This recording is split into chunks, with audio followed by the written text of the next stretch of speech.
간밤에 좋은 소식이 나왔습니다. 10월달 미국 CPI가 긍정적으로 발표가 되었는데요. 이렇게 보시면 이번에 발표된 10월 CPI는 작년 동기 대비로 비교를 해보면 큰 폭으로 하락한 것을 보실 수 있죠. 눈에 띄는 부분은 휘발유, 중고차, 그리고 가스 가격같이 이런 에너지 관련된 가격들이 많이 하락을 했습니다. 최근 미국 자동차 노조협회 파업으로 인해서 중고차 가격과 신차 가격 상승에 대한 우려가 있었지만 하락폭이 굉장히 컸네요. 아마도 이번 UAW 파업은 주로 중형 트럭과 SUV 같이 자동차 시장에서 비중이 작은 특정 모델에 집중이 되어 있기도 했고 아마도 지금 시장에 반영이 안 된 걸 수도 있습니다. 개인적으로 저 역시 10월 CPI를 예상치보다 좋게 나올 것으로 예상을 했는데 그 이유는 강달러에 있습니다. 이렇게 달러 인덱스를 보시면 10월달 국채금리 상승으로 인해서 달러가 강세였죠.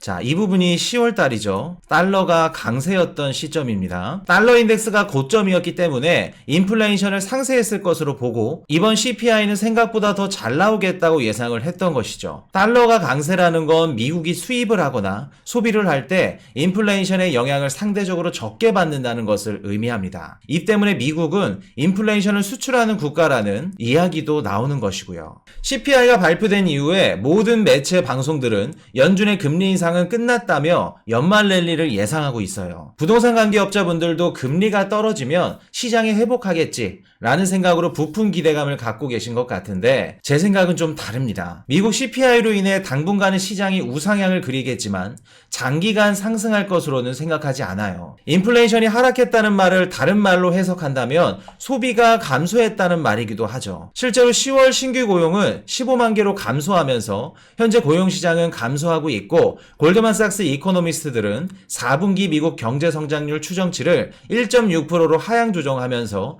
앞으로 미국의 소비가 감소할 것으로 보고 있습니다. CPI가 발표된 이후에 UBS도 보고서를 냈는데요. 내년 미국 경기 침체는 불가피하고 3월부터 금리 인하 가능성이 존재한다 라는 이야기를 했고 JP모건의 CEO 제이미 다이머는 물가가 빠르게 급락하는 것에 대해 너무 가임 반응을 한다. 지금은 금리 인상을 중단하는 게 맞지만 조금 더 금리 인상을 해야 될 수도 있다 라는 이야기를 합니다. 이번에 발표된 10월 CPI가 좋게 나온 이유를 분석해보면 휘발유 가격과 에너지 가격이 크게 하락을 했죠. 변동성이 심한 에너지와 식량 가격은 언제든지 다시 우상향할 수 있고 CPI의 큰 부분을 차지하는 렌트비는 오히려 더 상승을 했습니다.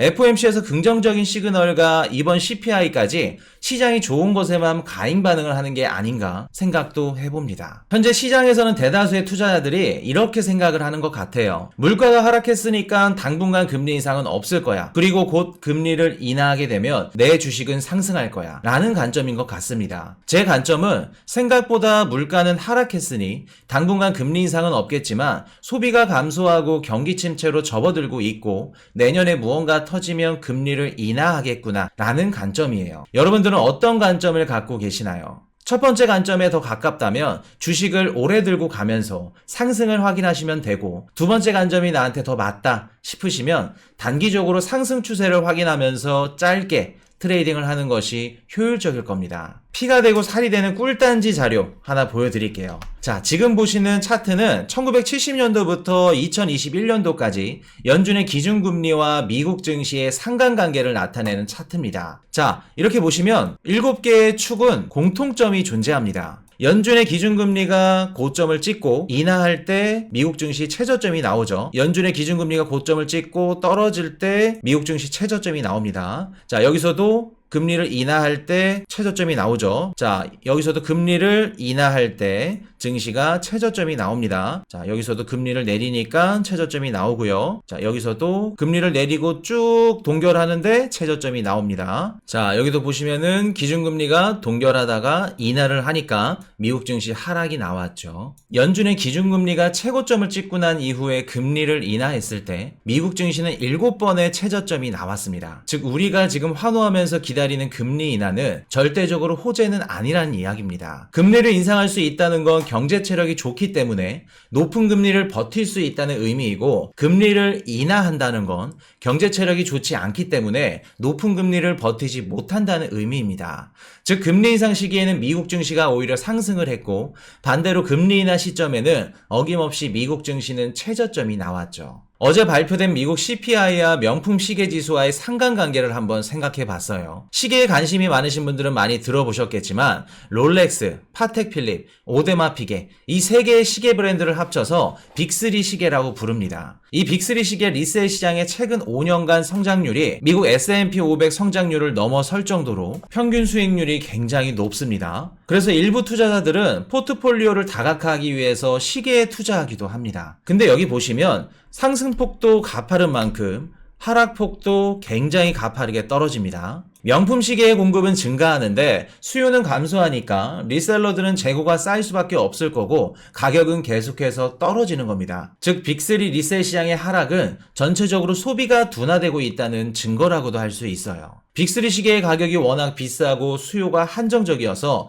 소비 둔화 지표로 예시를 들기에는 적합하지 않다라고 생각하실 수 있습니다. 상위 50개 중고시계를 추종하는 블룸버그 서브다이얼 시계지수라는 것이 있는데 10월에 전월 대비 1.8% 하락을 했습니다. 이 수치는 2021년도 이후 최저치고 4월 22일 최고점 대비 42% 하락을 한 수치죠. 앞으로 소비할 여력은 점점 더 줄어들 것이고 기업들의 매출은 감소할 것이라는 지표를 명품 시계지수가 함축적으로 보여주고 있는 겁니다. 즉 고금리로 인한 긴축 효과가 현재 시장에 나오고 있다는 의미겠죠.